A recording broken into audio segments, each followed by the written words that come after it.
Bab 1576. Ngomong-ngomong, Iwan, karena kamu sangat kuat, kenapa kamu tidak mengalahkan Asmodeus lebih awal? Rizka mau tidak mau bertanya dengan agak ragu-ragu.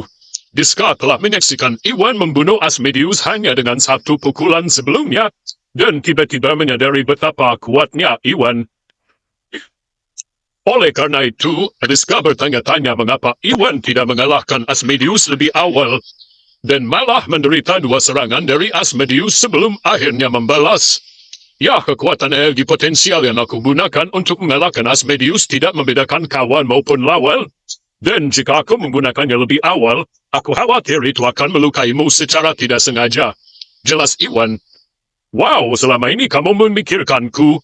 Rizka merasa jantungnya berdetak kencang saat perasaan aneh melonjak ke dalam hatinya. Rizka akhirnya menyadari bahwa Iwan mampu membunuh Asmodeus saat itu juga, ketika Asmodeus menculiknya dari tempat kediaman keluarga Gumelar. Namun karena Rizka masih di tangan Asmodeus, Iwan tidak berani mengambil resiko apapun dan malah lebih memilih menempatkan dirinya dalam bahaya dengan melacak Asmodeus. Di mana dia menderita dua serangan dari Asmodeus, tetapi memilih untuk tidak membalas karena takut menempatkannya di tangan Asmodeus. Iwan melakukan semua itu untuk melindunginya. Orang hanya bisa membayangkan betapa tersentuhnya perasaan Rizka dengan semua ini. Iwan, kaulah malaikat yang diutus Tuhan untuk melindungiku. Terima kasih sudah ada di sini. Rizka akhirnya tak bisa menahan emosinya lebih lama lagi.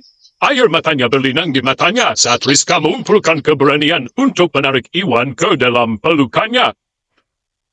Iwan pun tercengang mendengarnya. Iwan tidak pernah membayangkan bahwa Rizka akan memeluknya entah dari mana, dan tangannya tergantung di udara, tidak yakin di mana harus meletakkannya. Nona Gumelar, ayah dan ibu sangat mengkhawatirkanmu, sebaiknya kita segera kembali. Iwan segera tersadar dari kebodohannya dan menjauhkan Rizka darinya. Iwan mengira bahwa Rizka melakukan ini hanya karena kegembiraan dan kelegaan, sehingga tidak terlalu memikirkannya.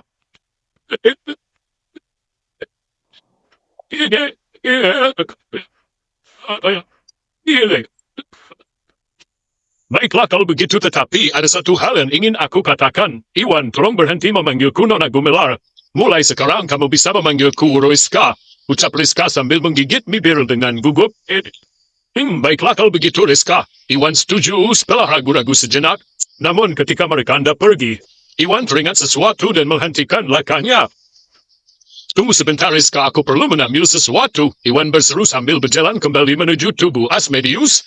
Apa itu? Rizka pun bingung dengan ini dan berbalik mengikuti pandangan Iwan.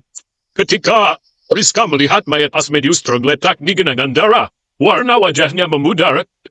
Rizka asyik dengan kelegaan karena telah diselamatkan sehingga Rizka bahkan tidak memikirkan mayat Asmodeus. Dan sekarang pemandangan lubang berdarah dan terenganga di dada Asmodeus membuatnya takut. Rizka segera menoleh ke samping takut untuk melihat. Ini adalah senjata yang munah, dan kita tidak akan menyia-nyiakannya. Iwan bisa merasakan Rizka, jadi Iwan segera mengambil borgol dari tangan Asmodeus yang lemas dan kembali ke sisi Rizka. Baiklah, ayo pergi. Dia berkata sambil tersenyum dan mereka berdua pergi, sedangkan untuk tubuh Asmodeus, itu akan terbukti berguna bagi Iwan juga. Iwan bisa menyerahkannya kepada organisasi Drakmar sebagai imbalan, tetapi Iwan ingin mengirim Rizka pulang terlebih dahulu. Lagi pula, Iwan selalu bisa kembali lagi nanti. Bab 1577. Di kediaman keluarga Gumelar, karena rencana untuk menjebak Asmodeus gagal total, tim seniman bela diri di keluarga Gumelar termasuk Agus sendiri akhirnya kembali ke rumah. Saat itu, Sujiwo dan anggota keluarga Gumelar lainnya termasuk Sia dan Yuda sedang menunggu di ruang tamu. Dengan cemas menunggu kabar kembalinya Agus. Sekarang sudah 3 jam sejak penculikan Rizka. Sia sangat khawatir karena kurangnya berita dari pihak Agus dan hampir tidak bisa menahan diri. Buk buk buk buk. Tiba-tiba langkah kaki terdengar saat Agus dan para praktisi bela diri lainnya akhirnya kembali. Apa yang terjadi sekarang, Agus? Di mana Rizka? Apakah kamu berhasil menyelamatkannya? Sia adalah orang pertama yang mendekati mereka dengan gugup saat melihat suaminya. Tidak, Agus menggelengkan kepalanya dan tidak ada sedikit pun warna di wajahnya. Apa Fia merasa seperti disambar petir? Semua harapannya seolah hancur hanya karena satu suku kata itu. Kemudian tanpa peringatan kakinya menyerah di bawahnya dan penglihatannya menjadi gelap saat dia terjatuh ke tanah. Untungnya Yuda berhasil menangkapnya tepat pada waktunya. Bagaimana ini bisa terjadi, Agus? Bukankah kamu bilang kamu bisa menyelamatkan Rizka? Mengapa kamu tidak menyelamatkannya sekarang? Kenapa kamu tidak berhasil menyelamatkannya? Fia meraih suaminya dan matanya berkaca-kaca. Fia, maafkan aku, tetapi aku... Agus membuka mulut untuk mengatakan sesuatu, tapi tidak ada kata yang keluar. Agus awalnya berpikir bahwa Asmodeus tidak akan pernah memiliki peluang melawan mereka. Mengingat dengan bantuan keluarga lain, mereka dapat mengalahkannya secara signifikan. Namun yang mengejutkan mereka adalah banyak orang yang muncul, entah dari mana, untuk membantu Asmodeus melarikan diri. Dan itulah sebabnya rencana mereka gagal total. Apa gunanya kata maaf? Akankah permintaan maafmu membuat Rizka kembali? Sekarang Asmodeus telah melarikan diri. Apa yang akan terjadi pada Rizkaku yang berharga? Fia pun meratap. Agus tidak bisa berkata-kata mendengarnya. Hatinya tenggelam saat menyadari bahwa dia tidak tahu bagaimana menghadapi istrinya. Agus tahu bahwa Asmodeus adalah orang yang kejam, dan ditambah dengan fakta bahwa dia dan keluarga Gumelar memiliki balas dendam yang terus-menerus. Agus tahu bahwa Rizka memiliki peluang kecil jika ada untuk bisa bertahan hidup. Bahkan Agus merasa sulit menerima kenyataan ini, apalagi menjelaskannya kepada istrinya. Jika kita tahu segalanya akan menjadi seperti ini, kita seharusnya mendengarkan Iwan. Mungkin dia bisa menyelamatkan Rizka. Isak Fia. Fia mendapatkan banyak kepercayaan kepada Iwan sejak Iwan berhasil mengobati kondisi Rizka. Meskipun Agus tidak percaya dengan kemampuan Iwan, ketika dia menawarkan untuk membantu melacak Asmodeus, Fia mempercayainya. Tetapi karena desakan Agus, Fia akhirnya memutuskan untuk mengikuti saran suaminya, mengingat hal ini bersifat mendesak. Namun ternyata suaminya sama sekali tidak mampu menyelamatkan putrinya. Ya, kita seharusnya percaya pada Tuan Musnadi. Yuda juga menyesali hal ini, tetapi sekarang sudah terlambat. Bab 1578. Lantas bagaimana jika kita mendengarkan Iwan? Bagaimana mungkin kita bisa melacak Asmodeus? Dia sudah lama menghindari penangkapan dari kita. Agus menghela nafas. Agus tidak seperti Fia dan Yuda. Masih berpikir bahwa Iwan terlalu percaya diri. Dan Agus yakin hasilnya akan sama jika dia memilih untuk mempercayai Iwan. Ya, Agus benar, Asmodeus sangat licik dan menipu, dan bahkan telah mempersiapkan hal ini sebelumnya. Jika kita, keluarga Gumelar, tidak dapat menemukannya, tidak ada yang bisa juga. Praktisi bela diri lainnya pendukung Agus. Meskipun tidak satu pun dari mereka yang tahu siapa Tuan Musnadi ini, mereka masih dapat menebak bahwa hasilnya tidak akan berbeda jika mereka memilih untuk pergi bersama Iwan. Jika keluarga Gumelar, keluarga paling berkuasa di wilayah selatan, tidak dapat melakukannya, tak satu pun keluarga lain bisa melakukannya juga. Agus, Fia, kita sudah berusaha semaksimal mungkin. Sekarang semuanya sudah sampai titik ini. Tidak ada yang bisa kamu lakukan selain bersiap menghadapi kemungkinan terburuk. Sujiwo mengumumkan dengan suara rendah. Sujiwo adalah kepala keluarga, dan karena dia sudah mengatakannya, ini berarti keluarga Gumelar secara resmi menyerah dalam upaya mencari Asmodeus dan menyelamatkan Rizka. Lagi pula wilayah selatan begitu besar, dan ditambah dengan fakta bahwa Asmodeus menghilang begitu saja, untuk mencarinya seperti mencari jarum di tumpukan jerami. Mereka tidak punya pilihan lain selain menyerah. Bagaimana kamu bisa melakukan ini, Paman Sujiwo? Tolong, saya mohon Anda menemukan cara lain untuk menyelamatkan Rizkaku, pinta Fia. Fia benar, Paman Sujiwo, jika kita terus mencari, kita mungkin memiliki sedikit harapan untuk menemukan Rizka. Tetapi jika kita memilih untuk menyerah sekarang, maka itu mustahil. Agus juga tidak mau menyerah begitu saja. Agus, bukannya aku tidak ingin menyelamatkan Rizka, tetapi Asmodeus sangat pandai bersembunyi sehingga organisasi Drakmar pun tidak berhasil menemukannya setelah bertahun-tahun. Jika kita terus mengirim orang-orang kita untuk mencarinya, semuanya akan sia-sia. Sujiwo pun menghela nafas, tetapi Fia masih belum mau melepaskannya. Tetapi sebelum dia bisa menyelesaikan kalimatnya, seorang pria muda berpakaian mahal menyelanya. Bibi Fia, menurutku kamu harus berhenti mengganggu kakek.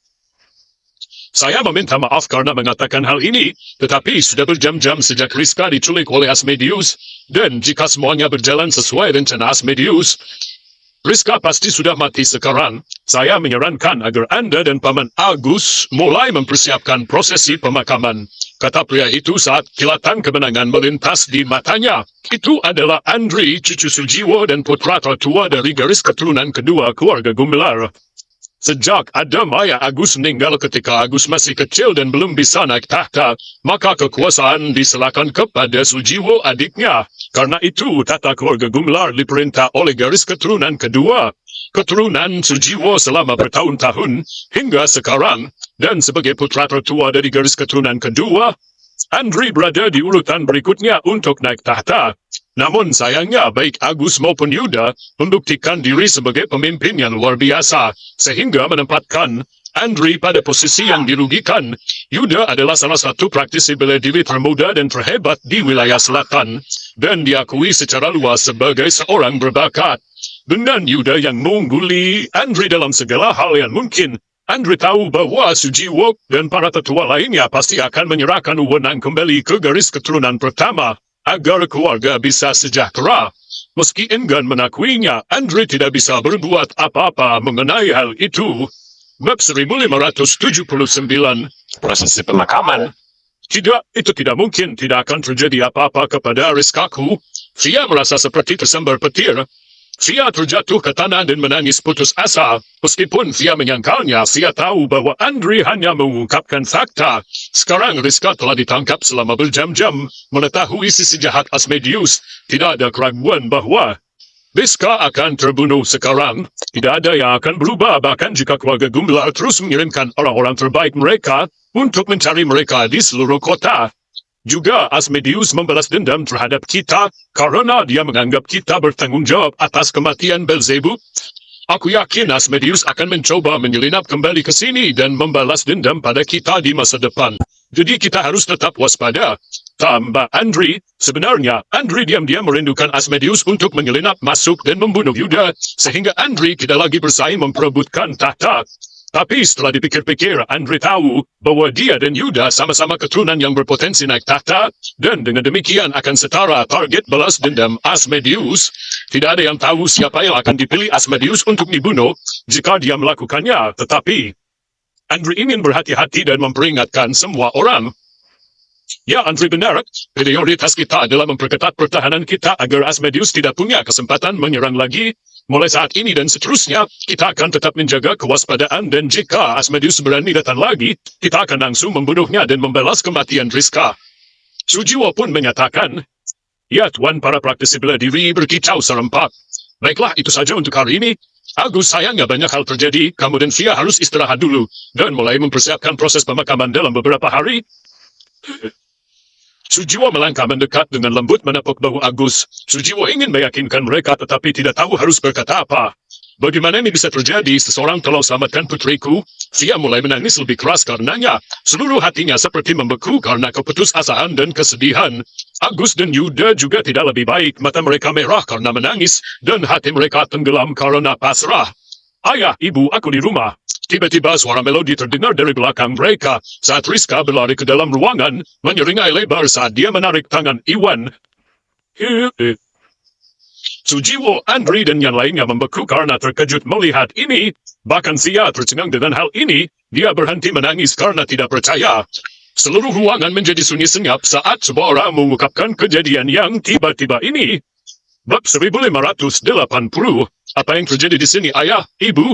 Rizka terpandang melihat tuan tamu dalam keadaan kacau, dan pemandangan ibunya yang terkulai di tanah sambil menangis semakin mencengangkan. Rizka, kamu di rumah, kamu sudah pulang, selamat dan sehat. Ini adalah berita yang luar biasa. Sia merasa sangat gembira dengan hal ini. Sia pun melompat dari tanah, berlari ke arah putrinya dan menariknya ke dalam pelukan erat. Air mata kebahagiaan mengalir di wajahnya. Anggota keluarga lainnya akhirnya tersadar dari keterkejutannya pada saat itu. Agus dan Yuda mendekati mereka dengan cepat. Apakah kamu baik-baik saja, Rizka? Agus bertanya dengan ekspresi khawatir. Agus, Yuda, dan Via dengan cepat memeriksa seluruh tubuh Rizka. Khawatir Asmodeus telah menyakitinya. Aku baik-baik saja. Rizka pun menggelengkan kepalanya. Itu hebat, mereka bertiga merasa seolah ada beban yang terangkat dari bahu mereka. Setelah merasakan kegembiraan, Agus akhirnya tenang dan berkata, "Apa yang terjadi, Rizka? Bukankah kamu diculik oleh Asmodeus? Apakah dia melepaskanmu?" "Tidak, ayah, Asmodeus tidak membiarkanku pergi. Iwanlah yang telah menyelamatkanku," jawabnya sambil menunjuk pria yang berdiri di belakangnya. "Iwan telah menyelamatkanmu? Berhasilkah dia melacak Asmodeus? Bagaimana ini bisa terjadi?" Agus tidak bisa mempercayai telinganya. Meskipun Iwan mengaku mampu melakukannya, Agus mengira bahwa Iwan terlalu percaya diri dan tidak mempercayai satu kata pun darinya. Agus tidak pernah bermimpi bahwa Iwan akan mampu melacak Asmodeus dan bahkan menyelamatkan Rizka sendirian darinya. Namun Agus bukan satu-satunya yang tidak percaya. Sujiwo dan keluarga Gumelar lainnya sama-sama terkejut dengan hal ini. Mereka semua tahu betapa liciknya Asmodeus. Walaupun mengirimkan orang-orang terbaiknya untuk memburu mereka, turun dan mendapatkan bantuan dari beberapa keluarga lain, Asmodeus masih berhasil melarikan diri tepat di depan hidung mereka. Tidak hanya itu, tetapi mereka sudah memutuskan untuk menyerah dalam upaya menyelamatkan Rizka. Mengetahui bahwa mustahil untuk melacak mereka, tetapi pria bernama Iwan ini yang muncul entah dari mana berhasil mencapai prestasi yang bahkan tidak bisa dicapai oleh seorang diri. Seluruh keluarga bisa melakukannya. Ini luar biasa. Tidak satupun dari mereka akan mempercayai hal ini mungkin terjadi jika mereka tidak melihatnya dengan kedua mata kepala sendiri. Kalau begitu, di mana Asmodeus? Dia sudah berada di tahap semi yang munah, dan bahkan jika Iwan berhasil melacaknya, bagaimana kalian bisa melarikan diri? Agus bertanya dengan ragu. Meskipun Agus tidak yakin dengan kekuatan Iwan, Agus dapat dengan mudah menebak bahwa Iwan sama sekali bukan tandingan Asmodeus. Mengingat betapa mudahnya Iwan, merupakan keajaiban bahwa Iwan berhasil menyelinap di keluar untuk menyelamatkan Rizka dari bawah hidung Asmodeus. Mengingat betapa licik dan hati-hatinya pria itu, Agus sepertinya tidak bisa memahami bagaimana Iwan berhasil melakukan hal ini. Karena tingkat kekuatan Iwan jauh dari Asmodeus, Agus tidak mengira bahwa Iwan berhasil menyelamatkan Rizka dengan membunuh Asmodeus. Ini tidak mungkin. Agus lebih cenderung berpikir bahwa Iwan menakali Asmodeus. Tidak ada penjelasan lain. Namun sebelum Agus sempat menyelesaikan pemikiran ini, jawaban Rizka membuat rahangnya ternganga.